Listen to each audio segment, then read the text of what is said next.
Rafale विमानों की तीसरी खेप भारत पहुंचने वाली है। पहले से ही भारत पहुंच चुके राफेल विमान लद्दाख में रात के गुप्त अंधेरे में भी दहाड़ रहे हैं। इधर चीन राफेल जेट से बेहद खौफजदा है। यानी राफेल ने चीन और पाकिस्तान दोनों मोर्चों पर खौफ पैदा कर दिया है। और राफेल का डर क्या होता है, ये चीन और पाकिस्तान की एक हरकत ने साबित कर दिया है। शाहीन एक्सरसाइज में दिखा राफेल को लेकर चीन पाक का डर। हाल ही में चीन और पाकिस्तान की वायु सेनाओं के बीच भारतीय सीमा के करीब जो शाहीन एक्सरसाइज हुई थी, लेकिन ये एक्सरसाइज राफेल को टक्कर देने के लिए थी। क्या चीन और पाकिस्तान राफेल से बुरी तरह से डर गए हैं? ये सवाल इसलिए क्योंकि इस एक्सरसाइज के लिए एक खास लोगो यानी कि प्रतीक चिन्ह तैयार किया गया था। इस लोगो में ड्रैगन को राफेल को दो टुकड़ों में तोड़ते हुए दिखाया गया और लिखा था, जब ड्रैगन्स मिलते हैं। यानी चीन और पाक की सेनाएं राफेल को नष्ट करने के सुहावने सपने देख रही हैं, लेकिन ये नामुमकिन है क्योंकि राफेल से पहले ही भारतीय वायुसेना के पास एक फाइटर जेट है जिसे ड्रैगन स्लेयर का खिताब मिल चुका है। वो है MiG-29 लड़ाकू विमान, जो पिछले 8 महीने से पूर्वी लद्दाख में तैनात है और दिन रात चीन से सटी एयर स्पेस में कॉम्बैट एयर पेट्रोलिंग करता है। ऐसे में अगर शाहीन के बहाने चीन और पाकिस्तान राफेल को तोड़ने के सपने देख रहे हैं तो इसे अपनी ही फजीहत करा रहे हैं। गुजरात के समीप की गई शाहीन एक्सरसाइज।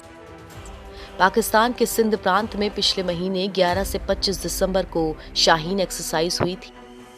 चीन और पाकिस्तान की वायु सेनाओं के बीच होने वाली सालाना एक्सरसाइज का ये 9वां संस्करण था। यह युद्ध अभ्यास गुजरात से सटी भारतीय सीमा के करीब हुआ था। शाहीन एक्सरसाइज में चीनी वायुसेना की तरफ से जो 10 फाइटर जेट्स ने हिस्सा लिया था और वहीं पाकिस्तान की तरफ से JF-17 लड़ाकू विमानों ने शिरकत की थी। भारत को जीतने के चीन और पाक के सपने। शाहीन युद्ध अभ्यास के बाद पाकिस्तानी मीडिया में एक लोगो का प्रचार प्रसार किया गया। इस लोगो में दिखाया गया कि आक्रामक मुद्रा में एक ड्रैगन राफेल लड़ाकू विमान को 2 टुकड़ों में तोड़ रहा है। ड्रैगन चीन का राष्ट्रीय चिन्ह है और इस प्रतीक चिन्ह में ड्रैगन और राफेल के साथ साथ चीन के 10 J और पाकिस्तान की JF-17 फाइटर जेट्स को भी दिखाया गया। JF-17 भी चीनी फाइटर जेट्स हैं जो पाकिस्तान के लिए बनाए गए हैं। यही वजह है कि इस लोगो में लिखा था, When dragons meet, there is fire and there is blood। यानी जब 2 ड्रैगन्स मिलते हैं तो आग लग जाती है और खून बहता है। इसका सीधा इशारा साफ तौर से राफेल के लिए था। इस तरह के बैचेस पायलट्स अपने जे सूट यानी कि फाइटर जेट्स उड़ाते समय पहनने वाले यूनिफॉर्म पर भी लगाते हैं। MiG-29 जेट्स को मिल चुका है ड्रैगन स्लेयर का खिताब। आपको बता दें कि चीन और पाकिस्तान भले ही मिलकर भारतीय वायुसेना के राफेल लड़ाकू विमानों को टक्कर देने का दम भर रहे हों, लेकिन चीन और पाकिस्तान ये शायद नहीं जानते हैं कि भारतीय वायुसेना में जो MiG-29 फाइटर जेट्स हैं उन्हें पहले से ही ड्रैगन स्लेयर यानी कि ड्रैगन को मारने वाले का खिताब मिल चुका है। MiG-29 फाइटर जेट्स भारतीय वायुसेना ने 80 के दशक में रूस से लिए थे। MiG-29 की 2 स्क्वाड्रन तभी से पंजाब और आदमपुर में तैनात रहती हैं। एक स्क्वाड्रन में 18 से 20 लड़ाकू विमान होते हैं।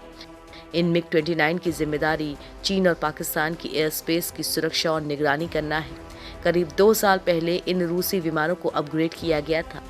इसके बाद से ये बेहद लीथल यानी घातक हो गए हैं।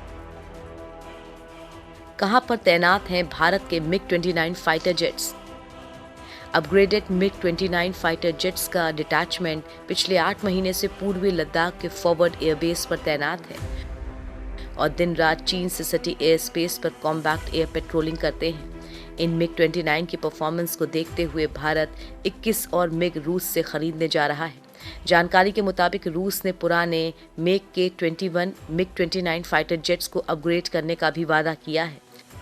इसके अलावा इस सौदे में ही भारतीय वायुसेना की 3 स्क्वाड्रन में तैनात 59 MiG-29 जेट्स को भी अपग्रेड किया जाएगा। हालांकि इन पुराने MiG-29 की हाल ही में अपग्रेडेशन भी हुआ था, लेकिन अब इन्हें मल्टी रोल एयरक्राफ्ट में तब्दील किया जाएगा। अभी तक MiG-29 लड़ाकू विमानों को एयर सुपीरियरिटी के लिए जाना जाता था, लेकिन मल्टी रोल में तब्दील होने के बाद अब इन विमानों को ग्राउंड अटैक के लिए भी इस्तेमाल किया जाएगा। पिछले 8 महीनों से पूर्वी लद्दाख में सटी LAC पर भारत और चीन के बीच तनातनी चल रही है। हाल ही में वायुसेना प्रमुख RKS भदौरिया ने कहा था कि चीन की PLA की सेना की मदद से चीनी वायुसेना ने बड़ी तादाद में अपने फॉरवर्ड एयरबेस पर लड़ाकू विमान, हेलीकॉप्टर्स, ड्रोन्स और मिसाइलों को तैनात कर रखा है।